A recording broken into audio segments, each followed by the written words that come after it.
আগামী মঙ্গলবার ১৭ ফেব্রুয়ারি দেশের রাজনৈতিক ইতিহাসে যোগ হতে যাচ্ছে এক নতুন অধ্যায়।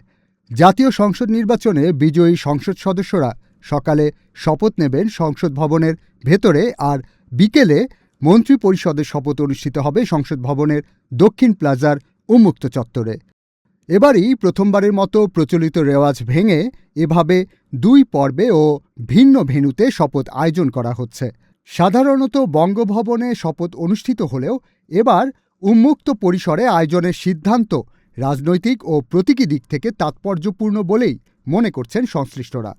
সকালের পর্বে নবনির্বাচিত সংসদ সদস্যদের শপথের মধ্য দিয়ে আনুষ্ঠানিকভাবে নতুন সংসদের যাত্রা শুরু হবে।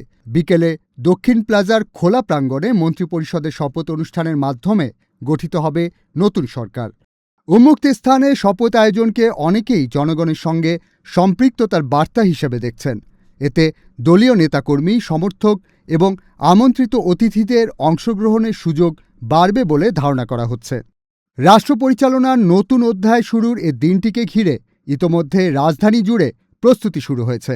রাজনৈতিক অঙ্গনে বিরাজ করছে কৌতূহল ও প্রত্যাশা, কেমন হবে নতুন সরকারের অগ্রাধিকার, কারা পাচ্ছেন গুরুত্বপূর্ণ মন্ত্রণালয়ের দায়িত্ব এবং কী বার্তা যাবে দেশে বিদেশে।